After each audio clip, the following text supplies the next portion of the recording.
Bueno, vamos a grabar un tema 4 completamente nuevo, sistemas integrados. Vamos a aprovechar que estamos en 2026 y han cambiado muchas cosas desde la última vez que expliqué todo esto. Nosotros hemos visto hasta ahora que evidentemente hay que mirar el rendimiento, que el rendimiento tiene que crecer de formas exponenciales, y hemos visto de momento muy pocas cosas relacionadas con el consumo. Solo vimos dos conceptos relacionados con eso: el control termal y el modo boost.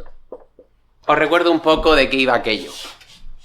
Básicamente, lo único que nos preocupábamos por cómo funcionaba un dispositivo en cuanto a cuánta electricidad consumía y cuántas cosas hacía, era el thermal throttling, el control termal, para asegurarnos de que no se prendía fuego, porque no nos apetece que nuestros dispositivos se quemen.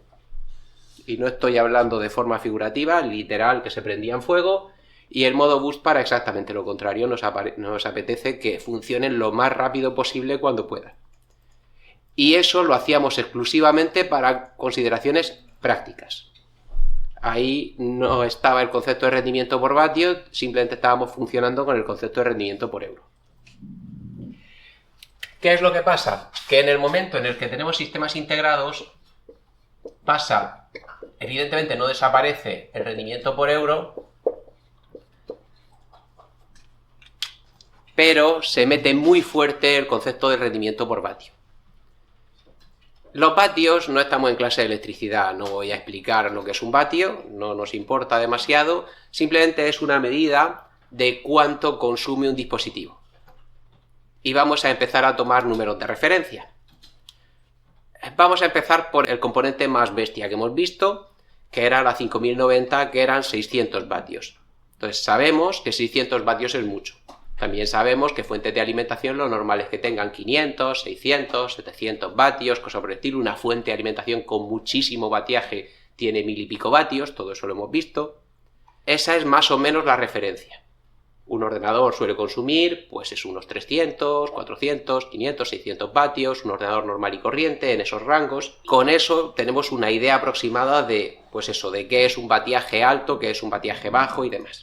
Eso sabemos que es así, hay componentes que consumen más, hay componentes que consumen menos. Pero esa no es toda la historia. Y volvemos al vídeo este que os enseñé hace tiempo del amigo Der Bauer, que simplemente se dedica a overclockear y underclockear una 4090. Eso ya os he hablado también de ello. Overclockear es simplemente el mismo dispositivo, le subes la frecuencia de reloj para que vaya más rápido, y underclockear es exactamente lo contrario, se la bajas para que vaya más lento.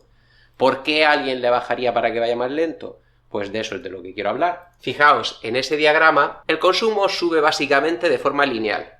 Quitando al principio los primeros porcentajes, que claramente la tarjeta no puede funcionar con lo más bajo, no puede. Quitando esos, el consumo se mantiene estable, fijaos en que todo el rato sube más o menos estable, hasta llegar a consumir 500 y pico vatios. Pero sin embargo el rendimiento, podéis ver que al principio sube muchísimo, pero luego enseguida empieza a subir muy despacito. Podemos ver una 4090 y con la 5090 pasa lo mismo, lo que pasa es que consume todavía más. La 4090 consume en torno a 450 vatios y la 5090 en torno a 600, pero es el mismo estilo, la misma arquitectura. Y entonces lo que pasa es que la eficiencia óptima, por raro y extraño que parezca, está en torno al 50% de consumo. Si tú quieres comprarte una 4090 y que el rendimiento por vatio tenga sentido, que el rendimiento por vatio sea óptimo, tienes que quitar la mitad de potencia. Dices, ¿entonces funciona a la mitad de velocidad? No. No funciona así. Cuando tú empiezas a meterle electricidad a un dispositivo, puede convertir un porcentaje muy alto en computación.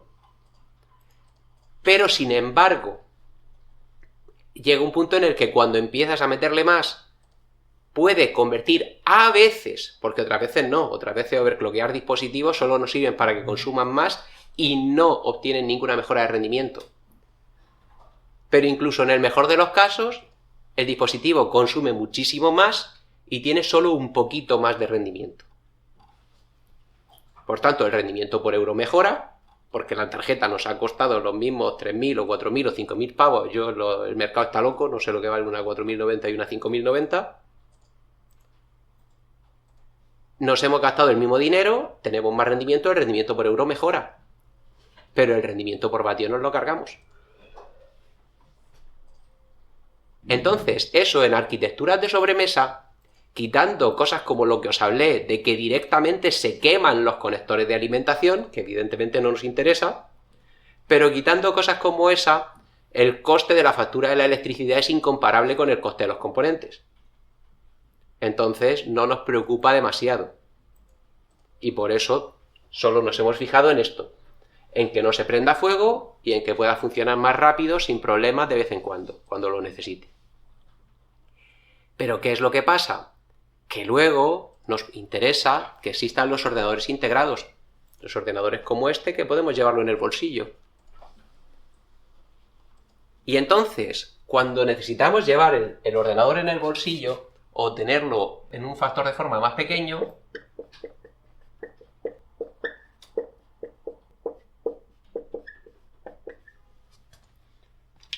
aparecen tres conceptos impepinables a eso. Quiero que esto sea pequeño y fino. Quiero que tenga batería y que le dure mucho la batería. Y me interesa cero que mientras lo esté usando me esté quemando la mano. Y evidentemente también el concepto de lo que es un ordenador silencioso se mueve también de sitio. No es lo mismo ni se parece que genere 30 decibelios de ruido el ordenador que tengo encima de la mesa que el que literalmente me pongo en la oreja. Toda esa ecuación de que funcione lo más rápido posible se nos va por la ventana. Entera. Y a partir de ahí hay que diseñar los dispositivos teniendo en cuenta todo esto. Y eso provoca cambios fundamentales en cómo se hace un procesador, en cómo se hace una gráfica, en cómo se hace un diseño termal de un dispositivo. Porque si yo tengo más rendimiento y ese rendimiento lo genero sobre todo a costa de calor, estoy comprometiendo todo esto. Dices, el tamaño también, José Antonio, el tamaño también. Porque si yo estoy generando más calor, le tengo que poner más disipación. Y le tengo que poner más ventiladores y todo eso está ocupando espacio. Y bueno, evidentemente relacionado con eso, el peso. Y cuidado, también la distribución de ese peso. ¿Os imagináis que yo cogiera un smartphone y resulta que como le ponen toda la electrónica o todos los dispositivos más importantes arriba, pesara bastante más por arriba que por abajo? ¿Cómo de usable sería eso? Eso es una cosa que se le olvida muchas veces a los fabricantes de mandos, por ejemplo, para móvil, que te dicen, se engancha con MagSafe al móvil y luego lo tienes, vale, pero el mando pesa muchísimo menos que el móvil y por tanto tengo una especie de consola portátil plegable, pero que la parte de arriba pesa mucho más que la de abajo. Pasa lo mismo con los ordenadores estos que realmente son tablets, que tienen un teclado pequeño aparte. Te empiezas a tener muchas más consideraciones.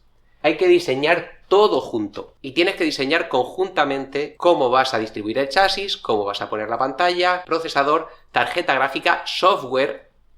Hablaremos de eso, es muy importante en los ordenadores integrados, aun a pesar de que esto es una clase de hardware, pero es impepinable, y ya hablaremos de ello, que todo eso tiene que diseñarse junto. Y un buen dispositivo integrado es el que atiende a todo suficientemente bien. Un dispositivo integrado es tan bueno o malo como la peor de sus partes. Igual que tú puedes comprar un ordenador de sobremesa por piezas según el rendimiento separado de cada una de las piezas, tenéis que llevar muchísimo cuidado en hacer lo mismo con ordenadores integrados.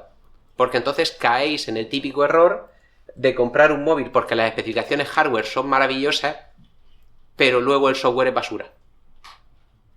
Porque va conjunto. Para ilustraros este tema, os voy a hablar de unas cuantas piezas de hardware integrado.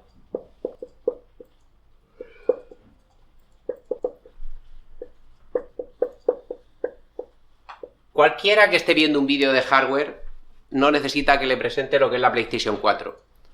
una de las piezas de hardware más famosas de todos los tiempos, una de las consolas más vendidas de todos los tiempos. Es la segunda PlayStation más vendida por detrás de la PlayStation 2. Es una pieza de hardware del 2013.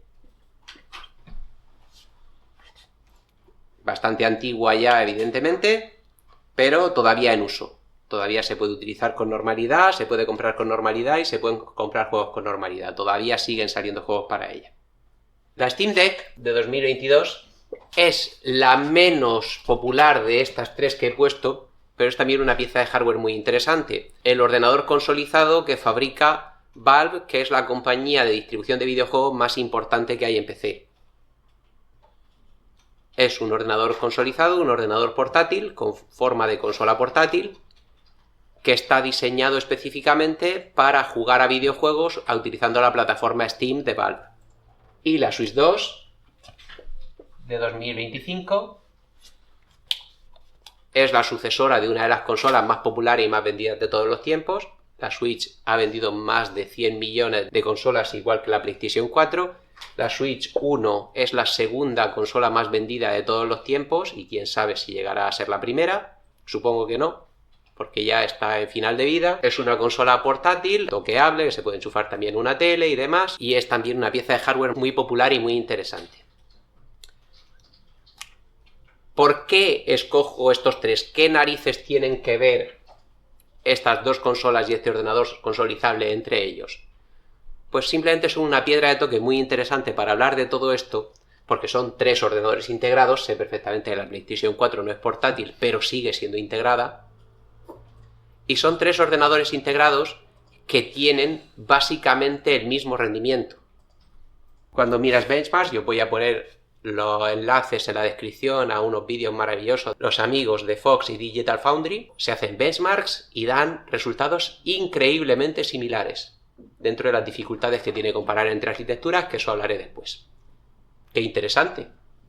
Que tengamos tres piezas de hardware tan distintas con rendimientos tan similares. Ahora, para obtener rendimientos muy similares, la PlayStation 4 consume hasta unos 150 vatios.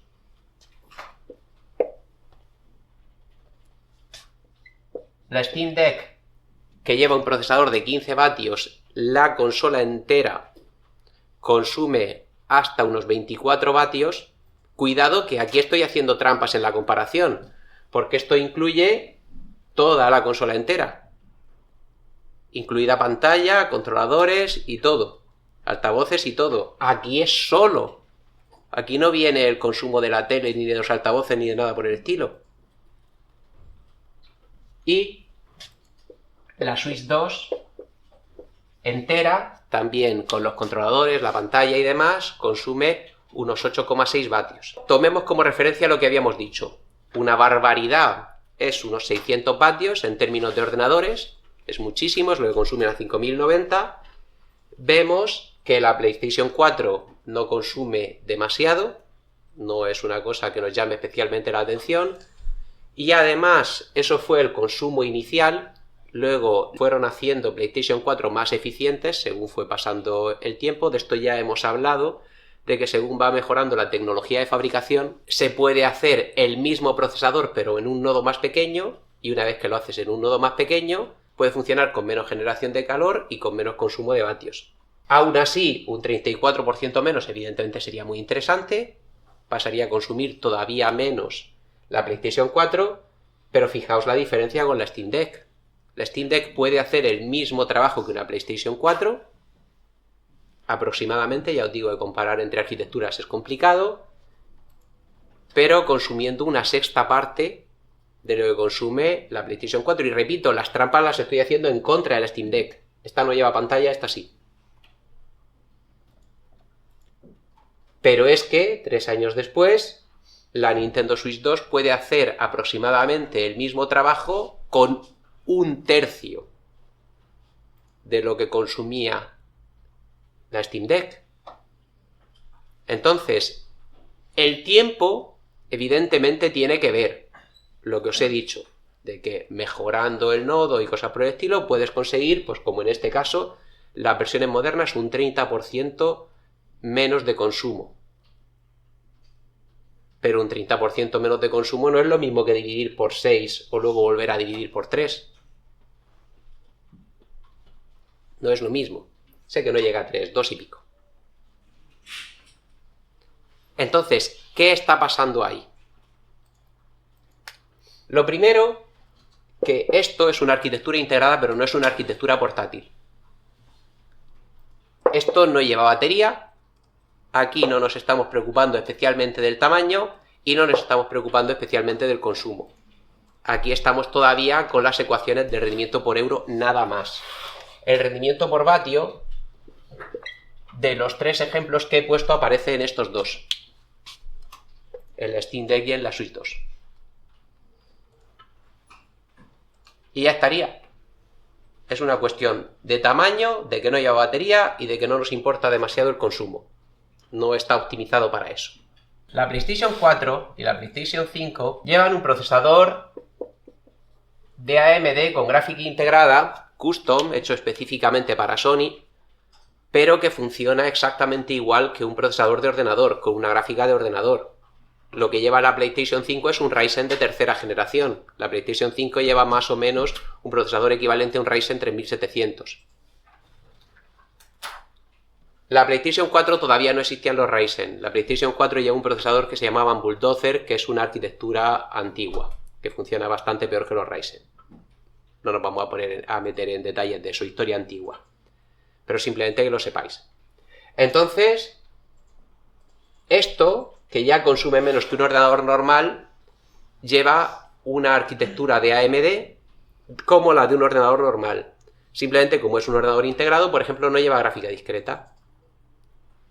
Y entonces, al llevar una gráfica integrada, cuanto más integres el ordenador, menos consume. La Steam Deck, que es más moderna, sigue llevando un procesador AMD como un procesador de ordenador normal y corriente. Lleva un Ryzen con una tarjeta gráfica RDNA, el más eficiente. Esas tarjetas gráficas son más eficientes también, pero eso no justifica que en solo 9 años hayamos mejorado tanto el consumo. Eso viene de aquí. Porque además el ejemplo no lo he puesto por ponerlo. La Steam Deck es famosa dentro, ahora mismo son muy famosos los ordenadores consolizables, son muy comunes. A poco que sigáis estas cosas, habréis oído hablar de la Xbox ROG Ally, de Asus, habréis oído hablar de la Lenovo Legion Go, que ha salido la 2, ha salido la S, y han salido desde 2022 ordenadores de estos consolizables mucho más potentes que la Steam Deck, pero lo que no han salido es ordenadores portátiles mucho más eficientes. El procesador de la Steam Deck está optimizado para funcionar a unos 15 vatios, lo que consume de más lo está consumiendo el resto de componentes, porque lo que os digo, evidentemente la pantalla, los mandos y demás también consumen electricidad. Y en ese rango, en 15 vatios y en menos, el rendimiento por vatio del procesador que lleva la Steam Deck es más alto que el de otros ordenadores consolizables más potentes. Por una cuestión de diferenciación. Si ya ha hecho un esfuerzo Valve para tener la máxima eficiencia, el máximo rendimiento por vatio, pues lo que hace la competencia es intentar mejorar el rendimiento. Y solo 3 años después, si os he dicho que esto no lo ha mejorado todavía ningún ordenador consolizable, ¿qué clase de magia negra hace Nintendo con la Switch 2 para poder obtener el mismo rango de rendimiento con menos de la mitad de consumo? Eso tiene que ver, y dedicaré un vídeo entero más adelante a hablar de esto, con que la arquitectura es completamente distinta.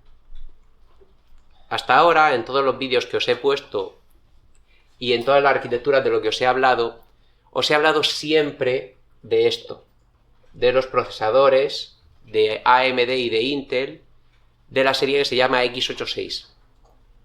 Que es un juego de instrucciones, un tipo de programación que es una evolución de algo que apareció en los años 70, si no recuerdo mal, y que lleva siendo el estándar de facto muchísimos años. Estamos hablando de unos 50 años siendo estándar de facto en computación.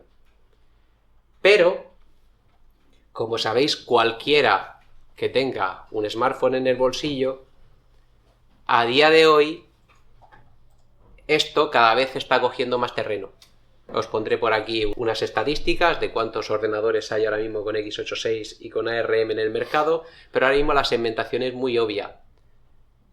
En general, los dispositivos integrados nuevos, como los smartphones o los ordenadores consolidables pequeños o cosa por el estilo, todo eso lleva ARM. Los ordenadores de sobremesa todos llevan x86.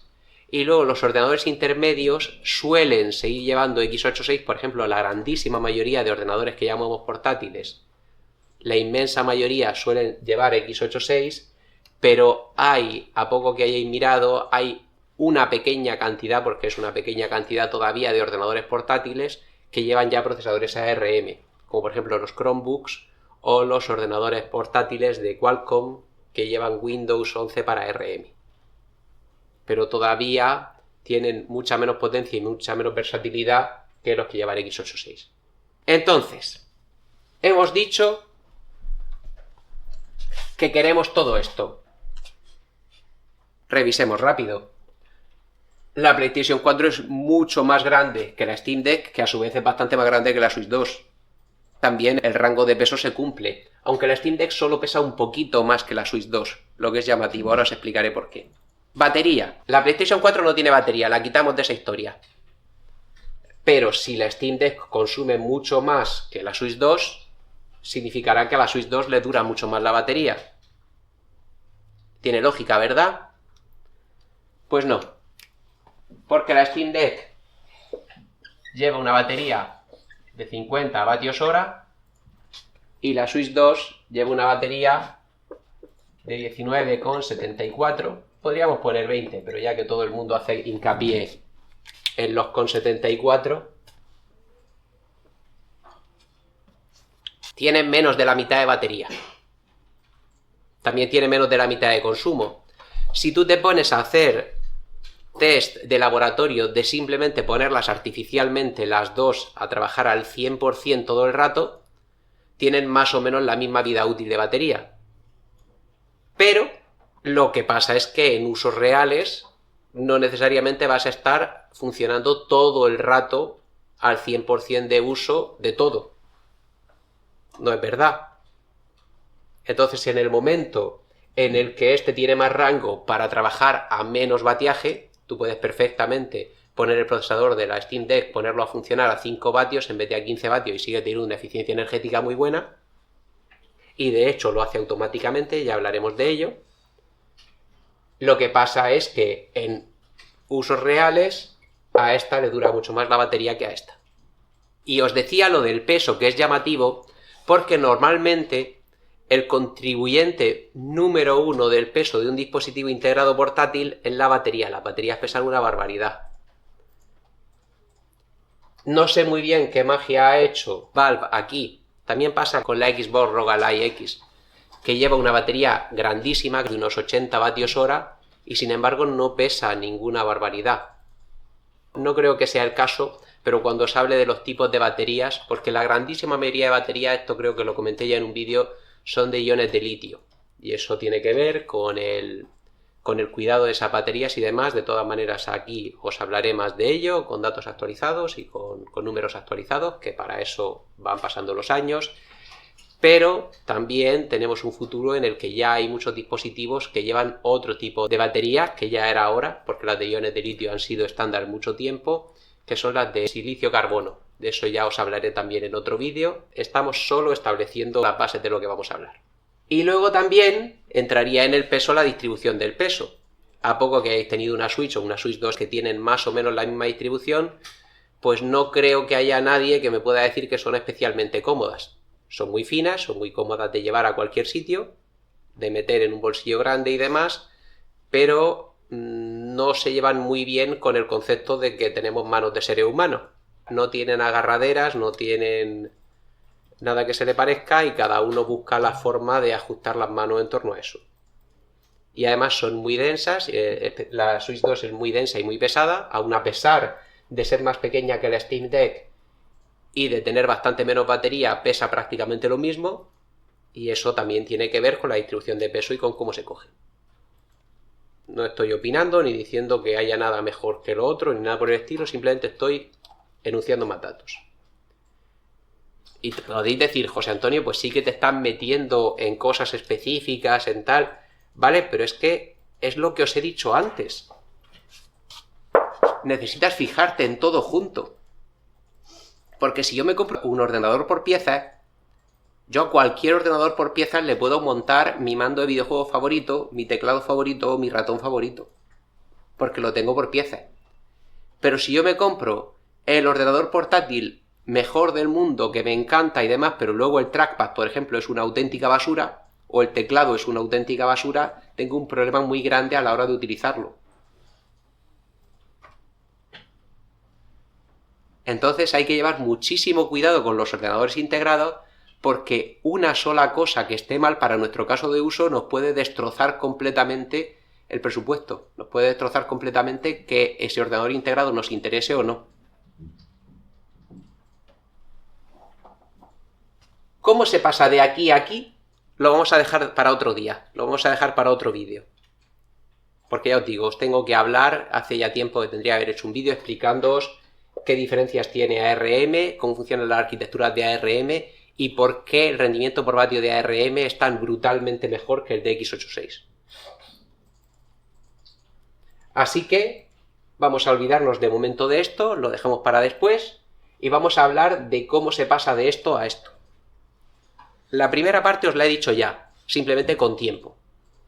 La tecnología mejora, fabricamos en nodos de fabricación más pequeños, como los chips son más pequeños, la electricidad tiene que cubrir menos distancias, necesitas menos electricidad para cubrir esa distancia y por tanto, para hacer la misma computación, el chip consume menos. Eso es así. Y con eso se consiguen mejoras como lo que os he dicho. Cambias de nodo de fabricación y pasas de consumir 150 vatios primero a un 20% menos y luego un 34% menos, si no recuerdo mal. Dices, perfecto, eso es bueno, a todos nos gusta que se haga lo mismo consumiendo menos porque además generan menos calor. Pero como os decía antes, eso no explica bajar de 151 a 24. Para eso, lo que hay que hacer es un diseño de procesador en el que el rendimiento por euro sea mucho más secundario y el rendimiento por vatio sea el principal. Y eso no se hace con ninguna técnica secreta ni nada por el estilo, simplemente se hace haciendo que todo el diseño del procesador vaya por aquí.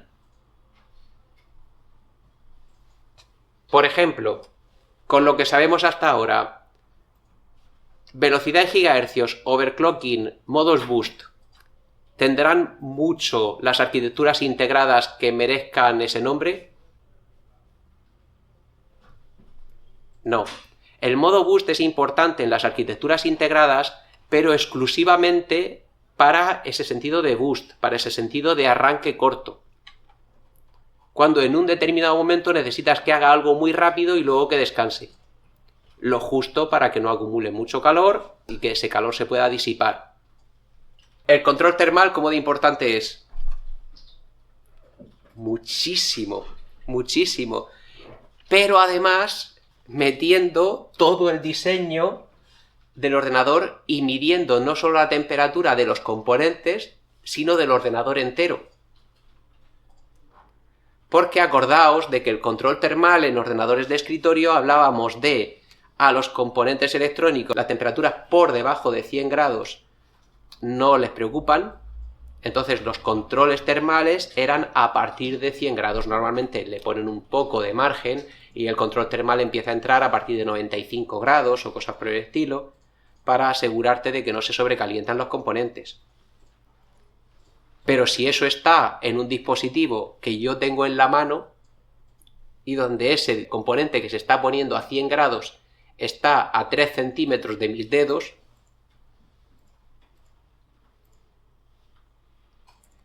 evidentemente el corte del control termal no lo puedo meter en 95 grados. Porque evidentemente seguiría sin prenderse fuego el dispositivo, pero a nuestros usuarios no les va a gustar que les quememos las manos. Todo eso necesita hacerlo dentro del ordenador entero. Ahora bien, como os he dicho antes, os estoy explicando un tema de hardware en un módulo que es de hardware. Intento no irme por las ramas y no salir a sitios donde no hay que hablar. Y por eso os he hablado hasta ahora, en los temas de ordenadores de escritorio, muy poco de software. Pero ahora en ordenadores integrados no hay más remedio que hablaros de software. Tengo que hablaros de software. Porque sin software el ordenador integrado tiene un valor completamente distinto. Todos hemos conocido a gente que ha cometido el error, porque es un error, de comprarse un móvil exclusivamente con las especificaciones hardware. De mira, si tiene mejor cámara, tiene más GB de RAM, tiene más espacio de almacenamiento y demás que el de otra marca y es más barato. Por tanto, el de la otra marca es una estafa. No es tan fácil. Por desgracia, no es tan fácil. Porque luego te puedes encontrar con un móvil que tiene unas especificaciones hardware maravillosas, ni siquiera estoy hablando de que nadie te haya mentido, pero que luego tiene una experiencia de software horrible.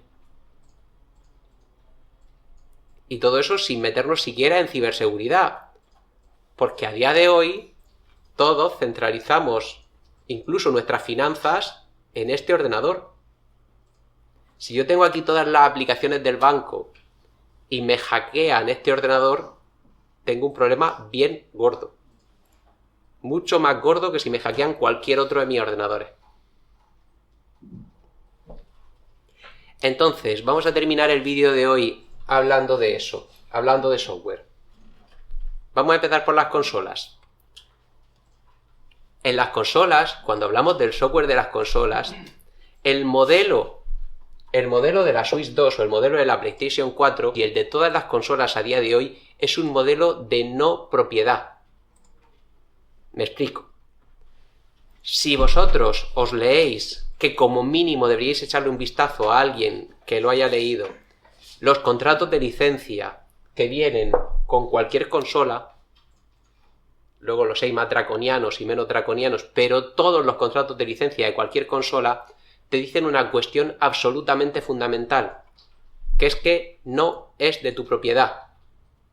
Cuando tú compras una consola, y esto no estoy diciendo ninguna teoría de la conspiración, ninguna cosa mágica que solo sé yo, no sé qué, viene por escrito en el contrato de usuario final que aceptas. Ninguna consola, ni de Sony, ni de Microsoft, ni de Nintendo, es tuya. Lo que tú compras, según el contrato de licencia de usuario final, es una licencia de uso, tanto del hardware como del software. Cuando tú compras una consola, la consola sigue perteneciendo al fabricante y tú compras una licencia de uso, en los términos que el fabricante establezca, con la única limitación de que de vez en cuando, lo habréis visto en las noticias, los contratos son tan draconianos, tan graves, que llegan a denunciarse, se ganan las denuncias a veces en los tribunales y entonces las compañías se ven obligadas a limitar esos contratos y no ponerlos tan exclusivamente de su parte. Necesitáis tener muy claro eso, de cara a lo que os he dicho, de que todo va junto. Cuidado incluso con la idea tan extendida de que el software digital es malo porque el software digital no es de tu propiedad y sin embargo el software físico sí. Eso no es verdad. El software digital no es de tu propiedad, por supuesto, eso es correcto, porque viene con un contrato de licencia específico del fabricante, pero el software físico tampoco. El software físico va con el mismo contrato de licencia. A día de hoy, la única forma de poseer software es o bien que sea software libre y te lo descargues el código y lo utilices como te dé la real gana, o bien que sea software sin DRM, sin protección digital. Eso, por ejemplo, en videojuegos, los videojuegos que tú puedes poseer a día de hoy son las de sitios maravillosos como, por ejemplo, GOG.com o itch.io IO, que te permiten descargarte programas, videojuegos, sin ningún tipo de protección contra copia. Los pagas, te los descargas o te los descargas los que sean gratuitos y los utilizas como te dé la real gana. Esas son las formas de poseer software moderno en 2026 y que sea tuyo. El tema de que tengas físicamente algo ni siquiera significa que sea tuyo. Repito, porque ni siquiera la consola es tuya. No os lo estoy diciendo ni como denuncia, ni como no os compréis una consola jamás, ni como nada por el estilo. Simplemente estoy señalando un hecho. Y dentro de ese diseño conjunto del que estábamos hablando, también hay que tener en cuenta eso, también hay que tener en cuenta el modelo de propiedad. La Switch 2 y la PlayStation 4 son consolas y por tanto funcionan con modelo de no propiedad. Todo lo que tú tengas para eso es una licencia de uso autorizada por Sony, por Nintendo o por Microsoft, si fuera una Xbox. Aparte de eso, no tienes ningún tipo de libertad para cambiarle el sistema operativo. Tienes que funcionar con el sistema operativo que te da el fabricante. Y software solo puedes utilizar el que esté autorizado y validado por el fabricante.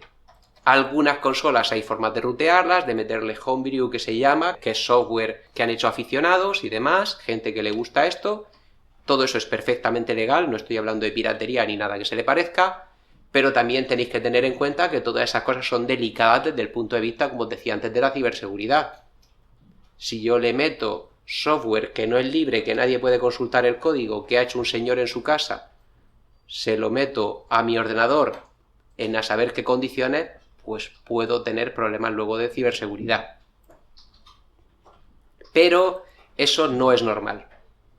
El uso normal de una consola no es rutearla, meterle un sistema operativo custom y meterle homebrew. El uso normal de una consola es utilizarla en los términos del fabricante.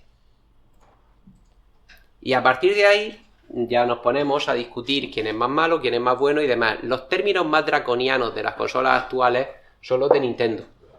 El contrato de licencia de usuario final de Switch 2 llega a decir literalmente, lo podéis buscar, esto no es tampoco ninguna leyenda urbana ni nada que se le parezca, que si utilizas la consola Nintendo Switch 2 de formas que a Nintendo le parecen inadecuadas, te la puede inutilizar y convertírtela en un ladrillo.